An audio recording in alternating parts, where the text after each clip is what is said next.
Toronto City Hall today at an event in recognition of World Press Freedom Day. Speaking here today is President Thomas Sarras, who is the President and the CEO of the National Ethnic Press and Media Council of Canada. More from him in a little bit as we take a look and speak with others who have very much an interest, the freedom of the press in Canada and beyond. My own experience with the media has been such that they do their job. They're professional. If you treat them professionally, they treat you professionally. And there are days, like any human being, whether you're in business, as I have been, or in the law, or in politics, or anywhere else, sports, where you would rather not be under the scrutiny of the media because you might want to just have some private time to yourself, or because you just don't really feel like being held to account. But the bottom line is, they have their job to do. They do it professionally. If they're treated professionally, they respond accordingly.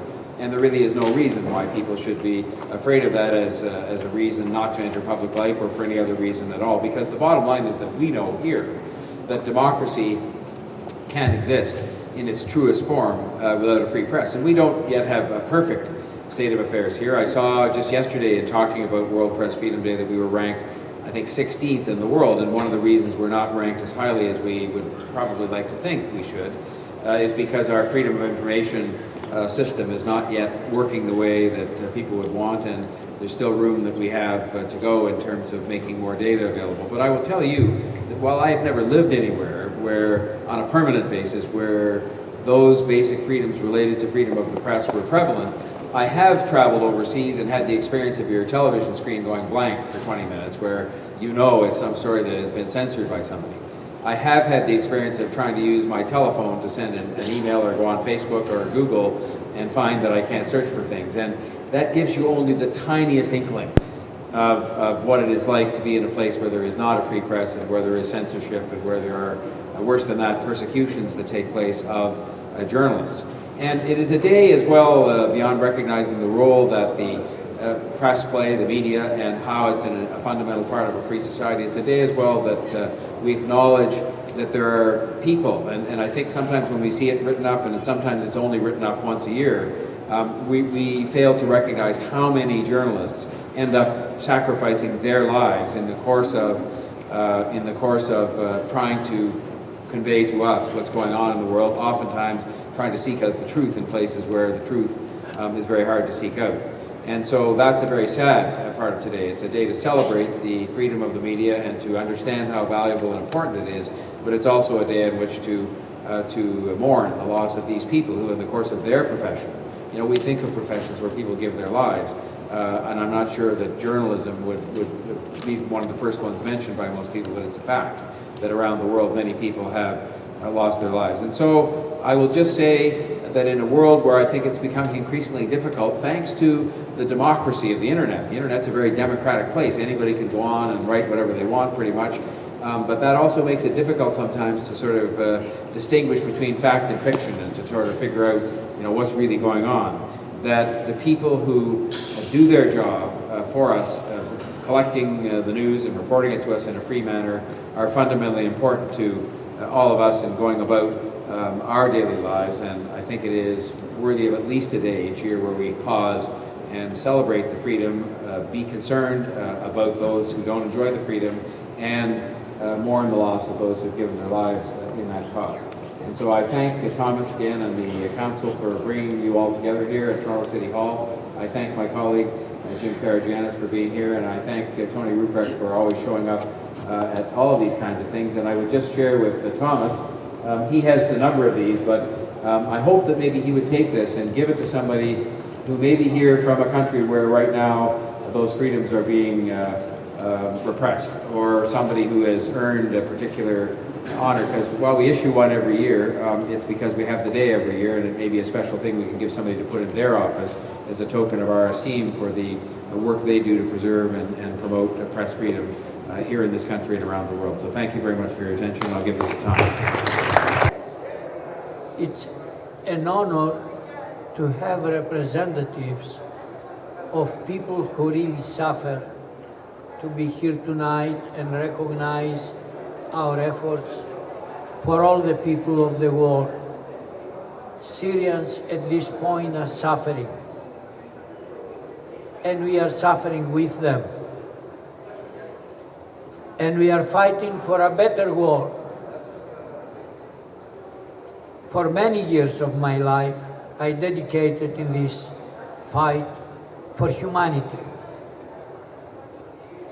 Not much accomplished, but something we moved to the better.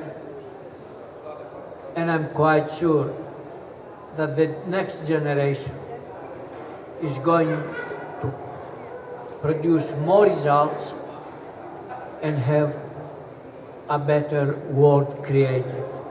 I want to thank you all for being here tonight under those weather conditions. My good friend Tony, he is homeless now. A tree went to his home, and he is homeless, and I'm homeless. But still, we are fighting, and we will make sure. Tonight, I want you all to be around here, just to remind you that there are 760 about brothers and sisters all over the world in jail at this moment. It's a very big number.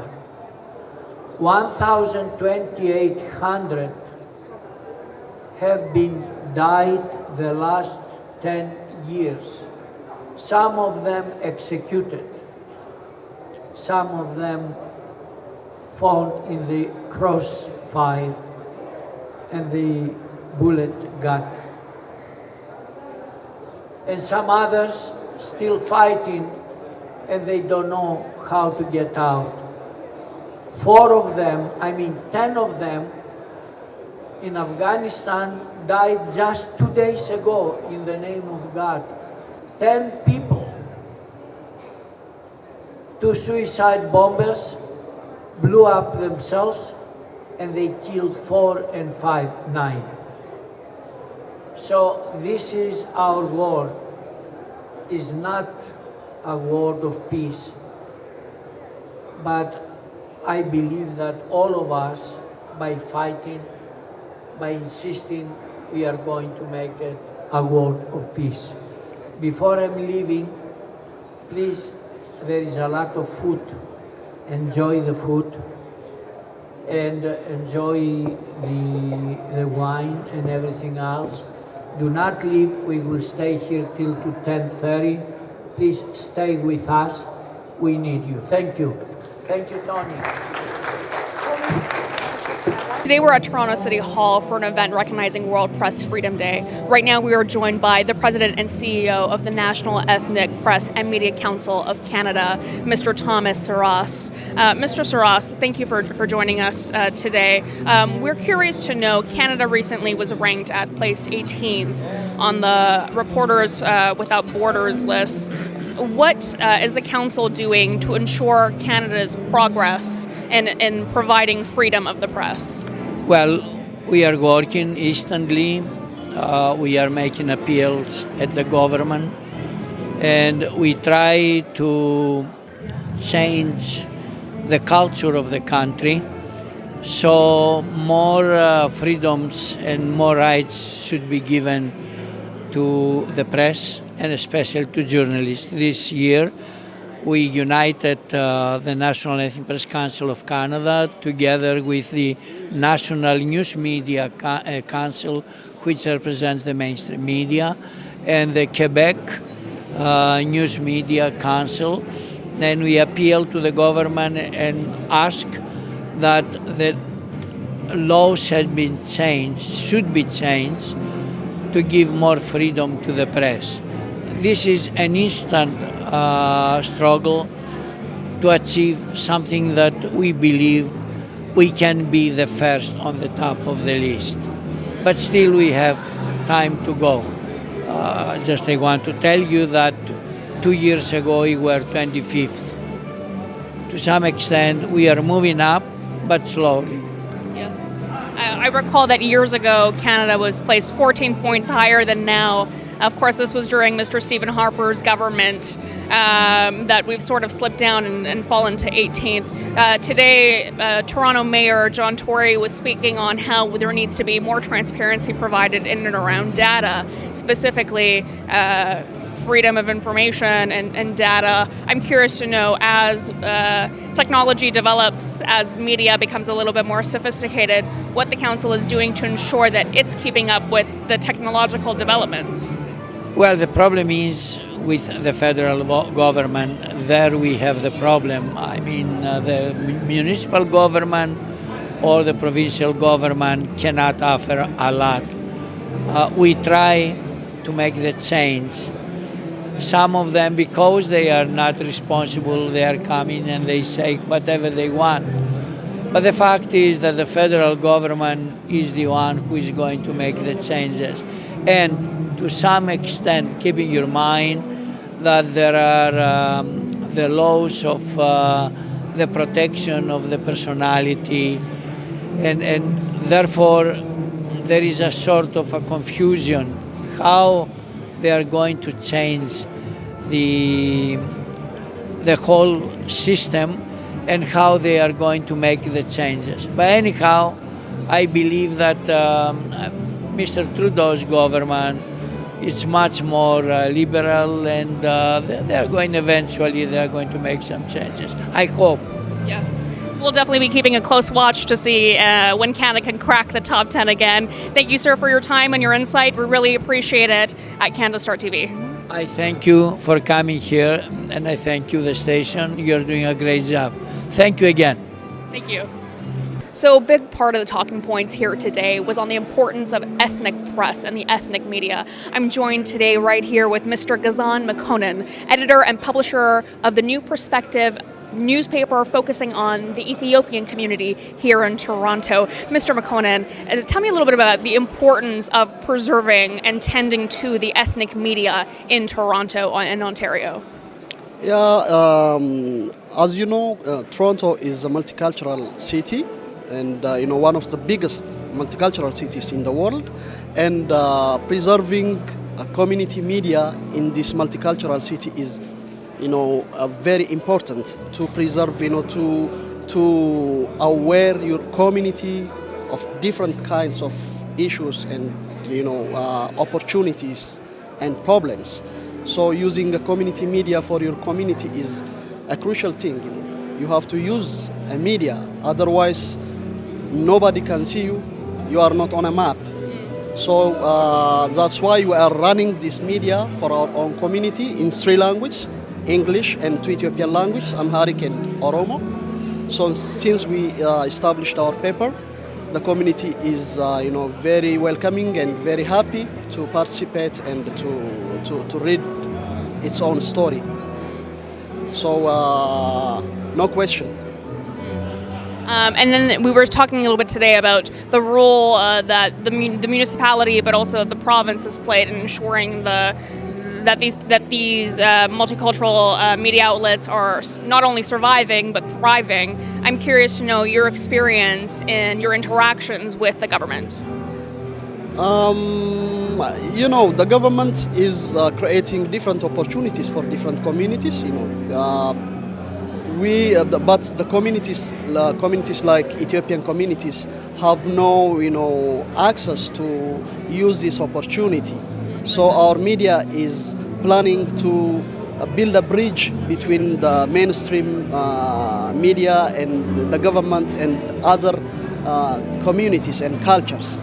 So we are planning to use our own media to communicate with others and to experience other cultures and other opportunities, including the government opportunities. Yes, indeed. Yeah.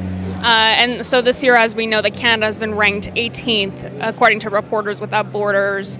I'm curious to know your position on how Ethiopia as a country and its media is doing, and what you hope to contribute to the thriving Ethiopian media coverage from Toronto, from Canada.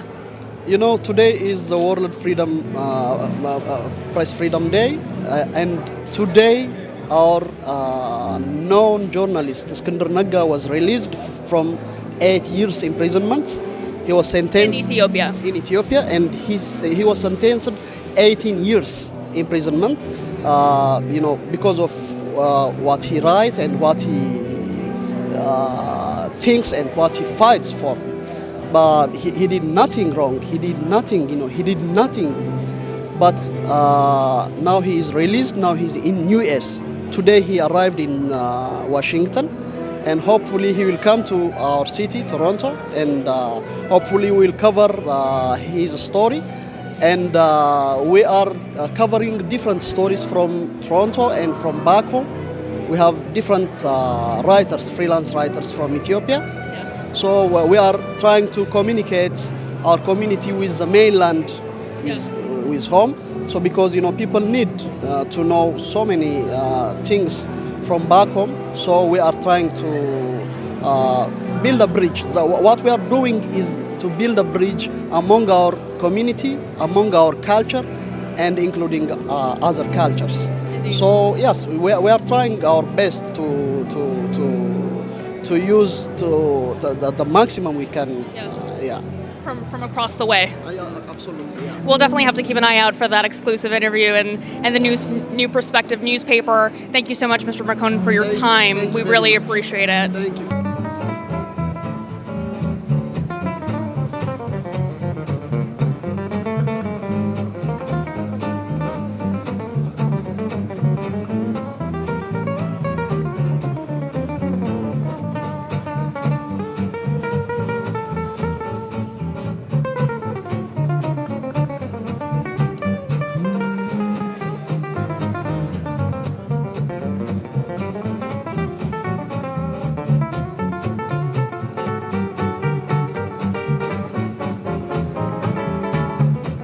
That concludes today's event here, recognizing the World Freedom Press Day at Toronto City Hall. A lot of the things that we heard here today was in recognition and celebration of the ethnic press here in Toronto, as well as the rest of the country. A lot of the ambitions was that Canada should be in a better placement than 18th in the Reporters Without Borders ranking. Of course, they have quite a ways to climb, and we will check back in next year and see how the country is doing. From Toronto City Hall, I'm Kimia Shikuhi.